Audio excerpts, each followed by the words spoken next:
Bismillahirrahmanirrahim. Assalamualaikum warahmatullahi wabarakatuh. Alhamdulillahirabbil alamin ala ni'matil imani wal islam. Assalatu wassalamu ala sayyidina Muhammadin wa ala alihi wa sahbihi ajma'in. Amma ba'du. Puja dan puji marilah kita panjatkan kepada Allah Rabbul Izzati. Salawat beserta salam semoga tercurah limpahkan kepada Nabi Muhammad Sallallahu Alaihi Wasallam. Pada kesempatan kali ini kita akan membahas tentang iman kepada Rasul Allah Subhanahu wa Ta'ala. 1. Pengertian iman kepada Rasul Allah Subhanahu wa Ta'ala. Iman secara bahasa artinya percaya. Menurut istilah, iman adalah keyakinan dalam hati yang diucapkan dengan lisan dan dinyatakan dengan perbuatan. Rasul secara bahasa berarti utusan, sedangkan pengertian Rasul menurut istilah adalah laki-laki yang diutus oleh Allah Subhanahu wa Ta'ala untuk menyampaikan ajaran-ajarannya. Jadi, beriman kepada Rasul adalah mempercayai bahwa Rasul itu utusan Allah Subhanahu wa Ta'ala dan membenarkan serta menaati segala yang disampaikannya. Para nabi dan rasul diutus Allah Subhanahu wa Ta'ala bertujuan untuk menyampaikan agamanya kepada umat manusia serta membimbing umat manusia ke jalan yang lurus dan diridhoinya. Cara beriman kepada Rasul Allah Subhanahu wa Ta'ala tidak hanya dengan meyakini adanya atau hafal nama-namanya saja, tetapi yang terpenting adalah mengikuti, patuh dan taat menjalankan segala perintah dan menjauhi segala larangannya. Firman Allah dalam Al-Quran, A'udzu billahi minasyaitonir rajim. Ya ayyuhallazina amanu atii'ullaha wa atii'ur rasul wa ulil amri minkum. Hai orang-orang yang beriman, taatilah Allah dan taatilah Rasulnya dan ulil amri, pemerintah di antara kamu. Quran Surah An-Nisa ayat 59. Rasul utusan Allah Subhanahu wa Ta'ala adalah seorang laki-laki merdeka, bukan budak, yang diberi wahyu dan diperintahkan untuk menyampaikan kepada semua makhluk atau manusia. Jika tidak mendapat perintah untuk menyampaikan, ia disebut nabi. Oleh karena itu, seorang rasul sudah tentu nabi dan setiap nabi belum tentu rasul. Beriman kepada nabi dan rasul merupakan rukun iman keempat. Jumlah nabi dan rasul yang wajib diimani umat Islam ada 25 nabi. Nabi yang pertama adalah Nabi Adam alaihi salam, sedangkan nabi dan rasul yang terakhir adalah Nabi Muhammad sallallahu alaihi wasallam. Dari 25 nabi dan rasul tersebut, terdapat 5 nabi yang dikenal teguh dan gigih dalam menyebarkan ajaran Allah Subhanahu wa Ta'ala. Mereka disebut dengan Rasul Ulul Azmi. Mereka adalah Nabi Nuh alaihi salam, Nabi Ibrahim alaihi salam, Nabi Musa alaihi salam, Nabi Isa alaihi salam, dan Nabi Muhammad sallallahu alaihi wasallam. Beriman kepada Rasul merupakan wujud keimanan kepada Allah Subhanahu wa Ta'ala. Dengan percaya adanya Rasul berarti kita percaya Allah mengutus orang-orang terpilih untuk mengajarkan akhlak terpuji dan menuntun umat manusia. Untuk memahami lebih lanjut, mari kita pelajari bab ini dengan seksama. Tugas dan sifat Rasul Allah. Tugas Rasul Allah: 1. Menyampaikan kabar gembira bagi orang-orang yang beriman, yaitu taat dan patuh kepada Allah dan Rasul. 2. Memberi peringatan bagi orang-orang yang ingkar. 3. Menyempurnakan akhlak manusia. 4. Menjelaskan aturan-aturan atau hukum-hukum untuk keselamatan di dunia dan akhirat. 5. Menjadi suri teladan yang baik, uswatun hasanah bagi umatnya. Sifat-sifat Rasul. 1. Sifat wajib dan mustahil. Sifat wajib adalah sifat yang pasti ada dalam diri Rasul. Adapun sifat yang tidak mungkin ada dalam diri Rasul disebut sifat mustahil. Sifat mustahil adalah kebalikan dari sifat wajib. 1. Sidik artinya jujur atau benar. Mustahil Rasul Allah bersifat kizib artinya bohong atau dusta. Para Rasul pasti memiliki sifat sidik, baik perkataan maupun perbuatan.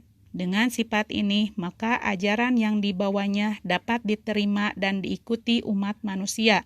Seorang pendusta tidak mungkin dapat didengar ucapannya, apalagi mengikuti perbuatannya. 2. Amanah artinya dapat dipercaya.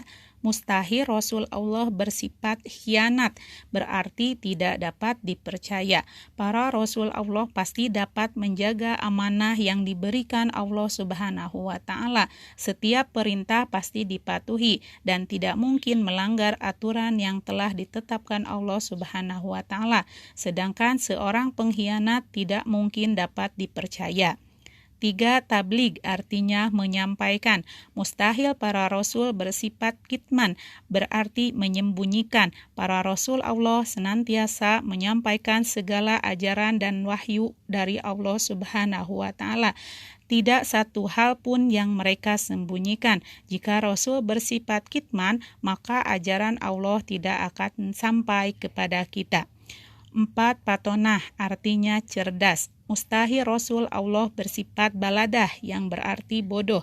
Para Rasul Allah memiliki kecerdasan dan kepandaian dalam menyampaikan wahyu Allah. Jika Rasul bersifat baladah, sangat tidak mungkin untuk membimbing umat. Sifat jaiz, sifat yang ada atau tidaknya tidak mengurangi kemuliaan seorang Rasul yang disebut sifat jaiz. Sifat jaiz Rasul adalah semua sifat kemanusiaan yang ada pada diri Rasul sebagai seorang manusia dan tidak mengurangi kedudukannya sebagai Rasul Allah Subhanahu wa Ta'ala. Sifat jaiz tersebut ada pada diri Rasul dan juga ada pada diri manusia biasa. Sifat tersebut antara lain adalah seperti rasa lapar, haus, sakit, tidur, sedih, senang, berkeluarga, dan lain sebagainya. Bahkan seorang Rasul tetap meninggal dunia karena mereka adalah seorang manusia yang diciptakan oleh Allah Subhanahu wa Ta'ala. Perbedaan Nabi dan Rasul. Nabi dan Rasul merupakan utusan Allah Subhanahu wa Ta'ala. Namun di antara Nabi dan Rasul terdapat beberapa perbedaan. Perbedaan tersebut terletak kepada kewajiban untuk menyampaikan wahyu kepada manusia. Persamaan antara Nabi dan Rasul yaitu sama laki-laki mendapat wahyu, mengesahkan Allah Subhanahu wa Ta'ala, memiliki sifat maksum atau terjaga dari perbuatan tercela dan dosa. Nabi dan Rasul menghadapi kehidupan sebagaimana layaknya manusia, antara lain makan, minum, bekerja, berkeluarga, dan hal-hal lainnya yang dialami manusia pada umumnya. Setelah mengetahui pengertian serta perbedaan antara Nabi dengan Rasul, hendaknya kita dapat meniru dan meneladani perilaku para Nabi dan Rasul, terutama Rasul yang termasuk ulul azmi, seperti sifat sabar, tabah, dan tahan ujian cobaan dari Allah Subhanahu wa Ta'ala.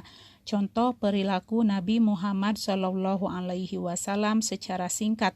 Beliau setiap hari Senin dan Kamis selalu melakukan puasa sunnah.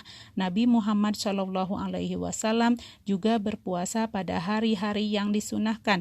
Kita dapat meniru apa yang dicontohkan Nabi Muhammad SAW tersebut. Mukjizat para Rasul Allah Subhanahu wa Ta'ala. Agar mampu menjalankan tugas dengan baik, para Rasul diberikan kelebihan oleh Allah Subhanahu wa Ta'ala berupa mukjizat dan irhas. Mukjizat adalah suatu kewajiban atau keadaan luar biasa yang timbul dari seorang Rasul. untuk menguatkan atas kedatangan mereka dan pengakuan mereka sebagai rasul.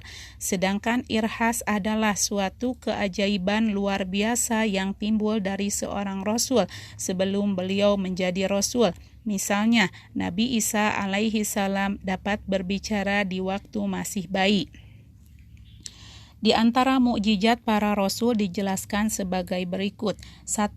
Nabi Nuh alaihi salam. Mukjizat Nabi Nuh alaihi salam dengan membuat perahu yang dapat menyelamatkan beliau dan orang-orang beriman dari banjir. Setelah orang-orang yang ingkar tenggelam, kemudian banjir itu surut kembali. 2. Mukjizat Nabi Ibrahim alaihi salam. Nabi Ibrahim alaihi salam memiliki mukjizat tidak hangus dibakar api. Beliau hidup di zaman Raja Namrud. 3. Mukjizat Nabi Musa alaihi salam. Mukjizat Nabi Musa alaihi salam salah satunya tongkatnya dapat berubah menjadi ular besar.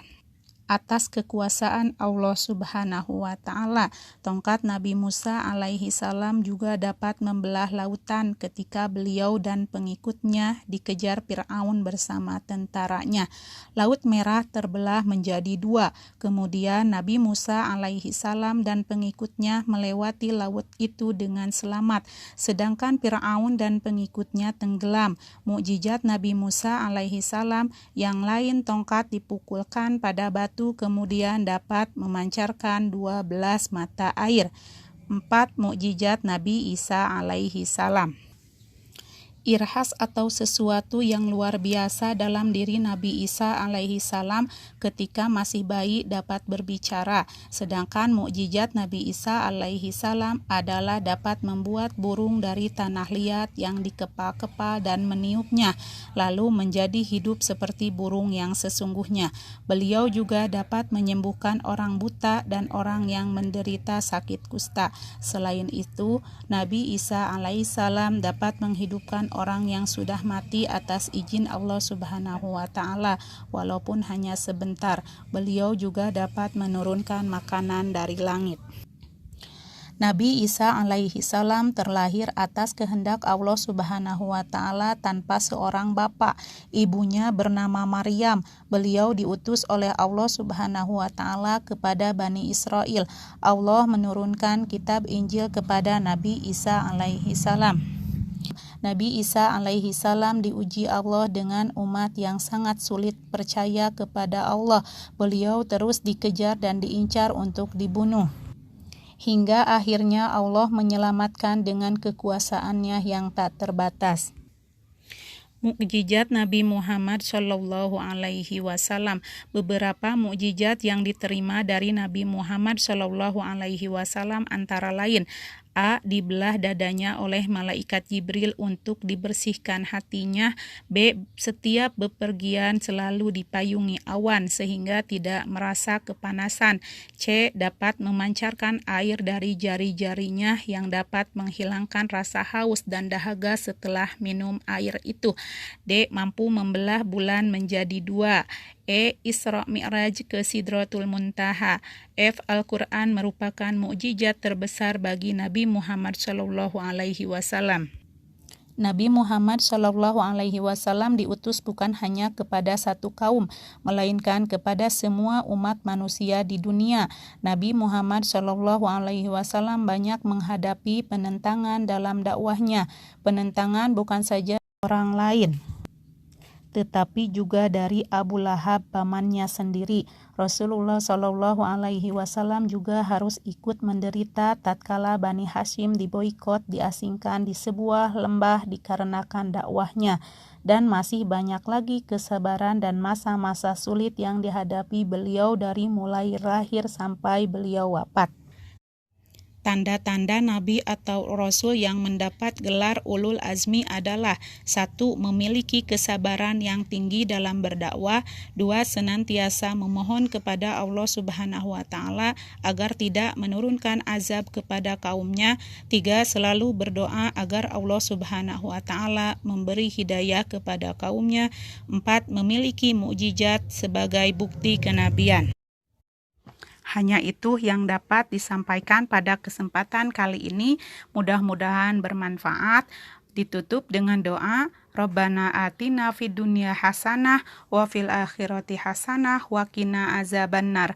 Wassalamualaikum warahmatullahi wabarakatuh.